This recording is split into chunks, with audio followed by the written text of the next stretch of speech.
अस्सलाम वालेकुम। दोस्तों, अगर आपको नहीं पता तो मैं आपको बताता चलूँ कि फ्लटर इंगेज एक इवेंट चल रहा है ऑफिशियली फ्लटर की तरफ से, और उस इवेंट के अंदर उन्होंने अनाउंस किया है कि फ्लटर का 2.0 वर्जन पब्लिश कर दिया गया है। This is amazing. और इसके अंदर कौन कौन सी अपडेट्स आई हैं, क्या क्या अपडेट आई हैं, ये सारी मैं आपको इस वीडियो के अंदर बताऊंगा। और आप इन अपडेट्स से क्या फ़ायदा हो सकता है, और इसके अलावा क्या क्या चीज़ें अभी तक मज़ीद इम्प्रूव होने की ज़रूरत है, तो इस टॉपिक के बारे में हम इस वीडियो के अंदर बात करेंगे। तो चलिए स्टार्ट करते हैं। सबसे पहले मैं आपको बताता चलूँ, फ्लटर 2 जो है वो आपके पास रिलीज़ हो चुका है, और अगर आप इसको अपग्रेड करना चाहते हैं तो आपको अपना टर्मिनल ओपन करना है और जस्ट कमांड रन करनी है फ्लटर अपग्रेड की। और इससे ये होगा कि लेटेस्ट वर्जन जो है वो आपके पास डाउनलोड हो जाएगा ऑटोमेटिकली। और इसके साथ साथ अगर आपने फ्लटर की इंस्टॉलेशन नहीं की तो जाकर मेरी फ्लटर की इंस्टॉलेशन वगैरह आप देख सकते हैं, जिसमें मैंने स्टेप बाय स्टेप बताया हुआ है कि किस तरह से सारा फ्लटर इंस्टॉल करना है आपने अपने विंडोज सिस्टम में। मैक ओएस की वीडियो भी मैं जल्दी लेकर आऊँगा और उसको भी हम देखेंगे। इसमें हम देखेंगे कि कौन कौन सी चीज़ें पब्लिश इंट्रोड्यूस करवाएगी। सबसे पहले तो आपको पता है कि फ्लटर से हम ब्यूटीफुल ऐप्स बना सकते हैं, फास्ट बना सकते हैं, प्रोडक्टिविटी है इसमें। फॉर एग्जांपल आपका काम जो है वो जल्दी हो जाता है अगर आपने ऐप क्रिएट करनी है तो प्रोडक्टिव है। ये तो ऑलरेडी फीचर थे और ओपन सोर्स है। मगर एक जो रिसेंटली फ्लटर 2.0 के अंदर इंट्रोड्यूस करवाया गया नया चीज़, वो ये है कि इसी पोर्टेबल भी है। पोर्टेबल से मुराद ये है कि आप इसको एंड्रॉयड पे भी इंस्टॉल कर सकते हो। मतलब आप इसकी बनी हुई ऐप्स को एंड्रॉयड पे भी इंस्टॉल कर सकते हो, आईफोन के ऊपर भी, वेब के ऊपर भी। ये तो अभी तक चल रहा था, मगर जो पोर्टेबल का वर्ड इन्होंने यूज़ किया वो इस वजह से किया है कि अब ये जो फ्लटर की ऐप्स हैं वो विंडोज़ के ऊपर भी रन होंगी, मैक ओएस के ऊपर भी और लिनक्स के ऊपर भी। दैट इज़ अमेजिंग, बिकॉज जब एक सॉफ्टवेयर हम बनाते हैं तो हम यूजुअली हर डोमेन का एक स्पेशलाइज्ड पर्सन अपनी टीम के अंदर ऐड करते हैं और उसको फिर टास्क असाइन करते हैं कि आपने इस तरह से ये सॉफ्टवेयर क्रिएट करना है और इसमें ये वाली चीज़ें होंगी। मगर फ्लटर जब आप यूज़ करते हैं तो आपको इन चीज़ों की टेंशन नहीं लेनी होती। आपने जैसे एक सॉफ्टवेयर के ऊपर फोकस करना है, अपनी लॉजिक के ऊपर, बिजनेस लॉजिक के ऊपर फोकस करना है, और ऑटोमेटिकली आपको पोर्टेबिलिटी मिल रही है। नेक्स्ट, इसके एक नंबर भी शेयर किया गया इस इवेंट के की नोट के अंदर कि more than 1,50,000 apps are using Flutter, जो कि गूगल प्ले के ऊपर पब्लिश हो चुकी हैं। मतलब मेच्योर ऐप्स जो ऑलरेडी गूगल प्ले पर पब्लिश हो चुकी हैं वो ऑलरेडी फ्लटर का इस्तेमाल कर रही हैं। और बाय द वे मैं अगर आपको बताता चलूँ, जो मेरी ऐप है लर्न विद शाजील, आई थिंक आप में से काफ़ी लोगों ने ऑलरेडी डाउनलोड की होगी। वो भी मैंने फ्लटर के अंदर बनाई हुई है, और मैं जल्द ही उसको iOS और वेब के ऊपर भी पोर्टेबल करूँगा। मगर इसमें कुछ इश्यूज़ हैं अभी भी। इवन फ्लटर 2.0 के अंदर अभी कुछ ना कुछ इश्यूज़ हैं जो कि मैं समझता हूँ कि पोर्टेबिलिटी इसकी कंप्लीट नहीं कर रहा है। इसके मुतालिक मैं अभी एंड के ऊपर इस वीडियो में बात करूँगा, मगर अभी हम देखते हैं कि कौन कौन से मज़ीद नए फीचर्स इंट्रोड्यूस करवाए गए हैं। नेक्स्ट इसके अभी तक जो कॉन्सेप्ट था कि अगर हम ऐप बनाते हैं तो वो एंड्रॉयड और iOS के ऊपर फोकस थी, मगर फ्लटर 2.0 के अंदर वेब स्टेबल हो चुका है। वेब जो आपके पास सपोर्ट आ रही है वो स्टेबल वर्जन है। प्रीवियसली ये बीटा के अंदर था और उसमें बहुत ज़्यादा इश्यूज़ थे। फॉर एग्जांपल परफॉर्मेंस के रिलेटेड इश्यूज़ थे और कुछ विजेट्स की कमी थी, वो जो कि इस फ्लटर 2.0 के वर्जन के अंदर पूरी कर दी गई है। फिर लिनक्स की सपोर्ट स्टेबल वर्जन में पब्लिश कर दी गई है, और इसके साथ फ्लैग लगाया गया है अर्ली रिलीज़ का। फिर मैक ओएस की सपोर्ट, फिर विंडोज़ की सपोर्ट। यानी कि अब जब आप प्रोडक्ट न्यू क्रिएट करेंगे तो आपको अपनी ब्रांच स्विच नहीं करनी पड़ेगी, आपको स्पेशली कोई एक्शन परफॉर्म नहीं करना पड़ेगा विंडोज़ के ऊपर अपने ऐप को रन करने के लिए या फिर मैक ओएस के ऊपर रन करने के लिए। नेक्स्ट, फ्लटर इंगेज पर एक और ज़बरदस्त चीज़ शेयर की गई, वो ये थी कि जो गूगल की ऑफिशियल ऐप्स हैं, जैसे यहाँ प्रोडक्ट्स हैं जैसे Google Ads, Google Pay, Google One, Stadia, Nest, Google Ads, Family Link, cloud search, Google Shopping, Analytics, Blogger, और ये सारी सर्विसेज फ्लटर का इस्तेमाल कर रही हैं या डार्ट का इस्तेमाल कर रही हैं। इन सर्विसेज का इस्तेमाल करके यानी अपनी प्रोडक्ट के अंदर यूज़ कर रही हैं। इससे क्या शो होता है कि इससे मैच्योरिटी शो हो रही है, या फिर जो गूगल है उसका कॉन्फिडेंस शो हो रहा है कि ये प्रोडक्ट जो है वो इतनी स्टेबल या मैच्योर हो चुकी है कि अब इसको वो अपनी ऑफिशियल ऐप्स के अंदर इस्तेमाल कर रहा है। स्पेशली इन्होंने एक नया फीचर भी इंट्रोड्यूस करवाया जिसमें नल नल सेफ्टी चेक है, और नल सेफ्टी चेक की वजह से कोड रिड्यूस हुआ है। और गूगल पे की टीम जो है वो बता रही है कि हमारा जो कोड था पहले 1.7 मिलियन था, और उसको हमने लाइंस ऑफ कोड डाउन की हैं, 1.1 मिलियन पे आ गया है ऑटोमेटिकली। जब हम इसको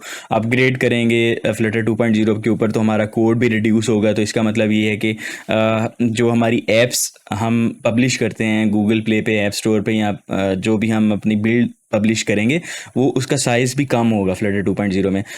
कितना कम होगा? मेरी जो ऐप है वो almost I think 9 to 11 MB है, मगर जब हम फ्लटर 2.0 के ऊपर पब्लिश करेंगे या उसको मूव करके एक्सपोर्ट करेंगे तो मैं आपको बताऊंगा कि साइज़ कितना रिड्यूस हुआ और इससे क्या फ़ायदा हुआ। और फिर उसके बाद सबसे अच्छी चीज़ इसके अंदर ये इंट्रोड्यूस करवाई गई है 2.0 के अंदर के फोल्डेबल फ़ोन्स। जैसे आपको पता है कि बहुत ज़्यादा ट्रेंड आ गया है कि हर कंपनी फोल्डेबल फ़ोन जो है वो रिलीज़ कर रही है, मगर फिर भी फोल्डेबल फ़ोन्स की सपोर्ट जो है वो काफ़ी ज़्यादा अभी इंट्रोड्यूस करवाई गई है कंपनीज़ की तरफ से। सो हार्डवेयर चेंज हो रहा है, तो इस वजह से फ्लटर को भी APIs पॉइंट ऑफ व्यू से अडॉप्ट करना है कि मल्टीपल स्क्रीन्स हैं, तो मल्टीपल स्क्रीन्स की सपोर्ट, डिटेल व्यू हो सकता है। तो माइक्रोसॉफ्ट ने फ्लटर के अंदर कंट्रीब्यूशन की है। ये भी एक बहुत बड़ी इटसेल्फ फ्लटर की पावर को शो कर रहा है कि फ्लट देखें, आपको पता है कि माइक्रोसॉफ्ट का अपना एक प्लेटफॉर्म है Xamarin। सो Xamarin को छोड़ के फ्लटर माइक्रोसॉफ्ट ने फ्लटर के अंदर कंट्रीब्यूशन स्टार्ट कर दिया है और उसको पावरफुल बनाने की कोशिश कर रहे हैं। सो उन्होंने काफ़ी ज़्यादा कोड के अंदर कंट्रीब्यूशन करके भी इनकी APIs ऐड की हैं, जैसे extended canvas, list details, two page, dual view या कैंपेनियन पेन। ये इस तरह की APIs की सपोर्ट और सारी डिटेल्स आपको मिल सकती हैं। ये माइक्रोसॉफ्ट की तरफ से कंट्रीब्यूशन हुई है। तो पहले जो अभी समझा जाता था फ्लटर को वो iOS, एंड्रॉयड और वेब के लिए समझा जाता था, मगर अभी क्या है कि आपके पास जो फ्लटर 2 है मैक OS, विंडोज़, लिनक्स भी स्टेबल के ऊपर है। जैसे मैंने आपको पहले बताया कि इनके साथ एक फ़्लैग लगा हुआ है, ऑल्दो कि अर्ली रिलीज़ फ्लैग इसके साथ लगा हुआ है, मगर ये स्टेबल हो चुके हैं। और ये बहुत बड़ी अचीवमेंट है मेरे ख्याल से कि अब ज़्यादा से ज़्यादा लोग जो हैं वो फ्लटर की तरफ मूव हो रहे होंगे, स्पेशली जो कंपनीज़ हैं या फिर जो स्टार्टअप्स हैं जो अपना सॉफ्टवेयर बनवाना चाहते हैं। वो लोग ये कहेंगे कि हम फ्लटर के अंदर बनवाएंगे बिकॉज पोर्टेबिलिटी बहुत ज़्यादा है। आपको एक प्लेटफॉर्म के ऊपर फोकस करना है या फिर एक कोड बेस के ऊपर फोकस करना है, और आपका जो प्रोजेक्ट है वो मल्टीपल जगहों के ऊपर आ जाएगा।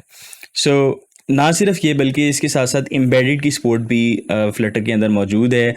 एम्बेडेड सिस्टम के ऊपर भी इसको इंस्टॉल किया जा सकता है, मतलब इसकी बनी हुई ऐप्स या सॉफ्टवेयर एम्बेडेड सिस्टम के ऊपर भी हो सकते हैं। सो इसकी बेहतरीन एग्जांपल जो फ्लटर इंगेज के अंदर बताई गई वो थी टोयोटा। सो टोयोटा ने क्या किया है कि जो इनका इंफोटेनमेंट सिस्टम है उसका जो सॉफ्टवेयर है टोयोटा फ्लटर के थ्रू जो है वो क्रिएट कर रहे हैं। इसके साथ साथ उन्होंने बताया कि जो Ubuntu का इंस्टॉलर है वो कम्प्लीटली फ्लटर के अंदर रिटर्न है, और जब आप फ्लटर के अंदर फ्लटर जब ये Ubuntu इंस्टॉल करते हैं तो उसका जो इंस्टॉलर आपके सामने आता है वो कम्प्लीटली फ्लटर के अंदर है। सो ये भी एक ट्रस्ट शो कर रही है, कॉन्फिडेंस शो कर रही है Ubuntu टीम का कि उन्होंने कम्प्लीटली अपना जो इंस्टॉलर है फ्लटर के अंदर मतलब राइट किया हुआ है। सो ये आपके सामने टोयोटा और फ्लटर जो है वो उसकी बता रहे हैं कि किस तरह से उन्होंने इंफोटेनमेंट सिस्टम को डिज़ाइन किया। अभी खैर उन्होंने कोई डेमो तो नहीं शो किया। फिर उसके साथ साथ नल सेफ्टी है। नल सेफ्टी क्या होती है, किस तरह से करते हैं, हम इसको एक डिटेल वीडियो में देखेंगे, मगर इसका सपोर्ट इस तरह से आई है कि अब आपको 1 क्लिक करना है और आपका कोड जो है वो ऑटोमेटिकली कन्वर्ट हो सकता है और नल सेफ्टी की सपोर्ट आ सकती है। इससे ये हुआ है कि कोड की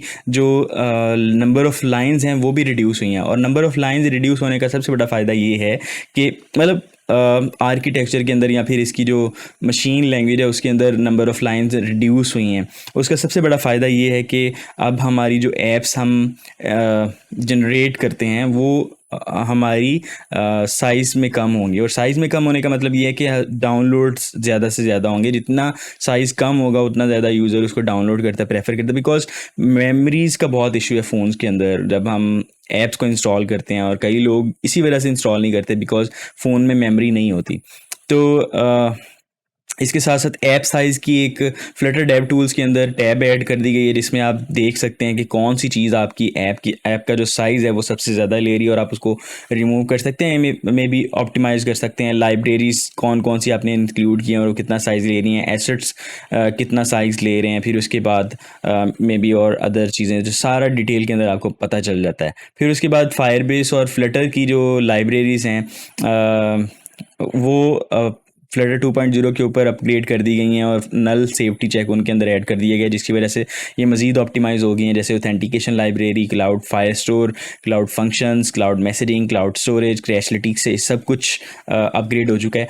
अगर आप इनके बारे में नहीं जानते तो don't worry, I hope so कि मैं फ्यूचर के अंदर ये वीडियोज़ लेके आऊँगा। आप मेरी इस वक्त फ्लटर की जो सीरीज़ है वो चेक कर सकते हैं, मगर फ्यूचर के अंदर मैं फ्लटर प्लस फायरबेस की डिटेल ट्यूटोरियल्स लेके आऊँगा। मगर मुझे आप लोगों की सपोर्ट की ज़रूरत है। अगर आप लोग अपने दोस्तों के साथ शेयर कर सकते हैं, अगर मेरे चैनल को रिकमेंड कर सकते हैं तो करें, because that will motivate me further कि मैं जल्दी से जल्दी ट्यूटोरियल लेके आऊँ आप लोगों के लिए।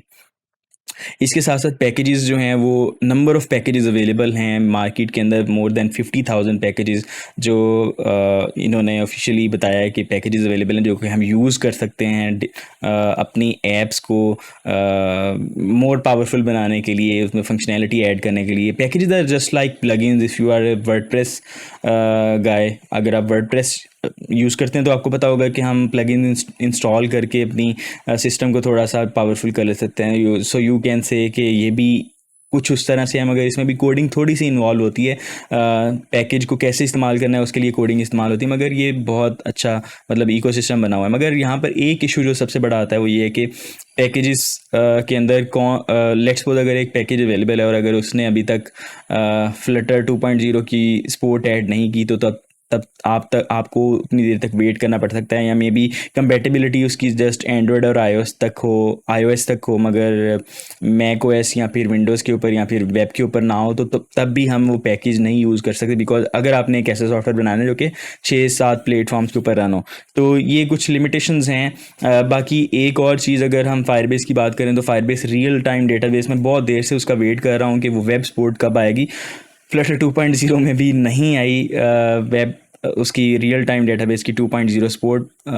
मैं चाहता हूँ कि बिकॉज मैं अपनी ऐप के अंदर जो लर्न विद शजील है उसमें Firebase real time database use कर रहा हूँ, तो उसकी सपोर्ट जो है वो सिर्फ एंड्रॉयड और iOS के ऊपर और मैक ओएस के ऊपर है, मगर वेब के ऊपर नहीं है। तो अगर वेब के ऊपर आ जाती है तो मुझे जस्ट थोड़ा सा कोड अब ऑप्टिमाइज़ करना होगा, और मेरी जो सेम एप्लीकेशन है वो वेब के ऊपर भी रन कर सकता हूँ।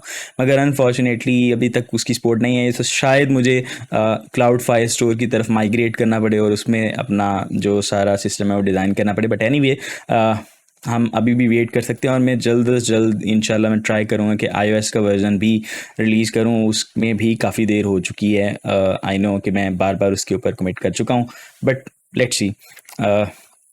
So this is the update. इंशाल्लाह इसके ऊपर मैं मज़ीद वीडियोज़ लेकर आऊँगा, और जिसमें हम सीखेंगे कि फ्लटर को कैसे इस्तेमाल करना है, इसमें किस तरह से इसमें ऐप्स बनानी है, और जो कंपेटिबिलिटी है वो Android iOS web Mac OS and Windows के ऊपर किस तरह से लेके आनी है। So time to upgrade Flutter right now. Open your terminal और कमांड रन करें फ्लटर अपग्रेड, और मैंने अपग्रेड कर लिए। बाय द वे, अगर आपके पास एक ऑलरेडी प्रोजेक्ट पड़ा हुआ है जो कि फ्लटर के अंदर बना हुआ है, तो मैंने टेस्ट नहीं किया उसको, मतलब मैंने अपग्रेड तो कर लिया, मगर अपने जो एग्जिस्टिंग प्रोजेक्ट्स हैं उनको टेस्ट नहीं किया, तो थोड़ा सा रिस्क ज़रूर होता है कि अपग्रेड करने के बाद पता नहीं जो एग्जिस्टिंग प्रोजेक्ट हैं वो वर्क करेंगे कि नहीं। तो मेरे पास 2 मशीन्स हैं। मैं हमेशा जब भी कोई बड़ी अपडेट आती है तो मैं एक मशीन के ऊपर अपडेट कर लेता हूँ और दूसरी के ऊपर अपडेट करने में वेट करता हूँ। अगर मेरी फर्स्ट मशीन के ऊपर वो सारा कुछ सही तरह से रन हो जाता है तो फिर मैं सेकंड मशीन पे करता हूँ, तो सेफ्टी थोड़ी सी रखनी पड़ती है। बट एनीवे, मैं जल्दी से जल्दी अपडेट करूँगा, और अगर मुझे कुछ इश्यूज़ आए या फिर कुछ आप लोगों के लिए वार्निंग्स हुई या फिर अलर्ट्स हुई, तो मैं आपको ज़रूर वीडियो बनाकर शेयर कर दूंगा। सो अभी के लिए इतना ही। अपना बहुत ज़्यादा ख्याल रखिएगा। मिलते हैं नेक्स्ट वीडियो में। अल्लाह हाफिज़।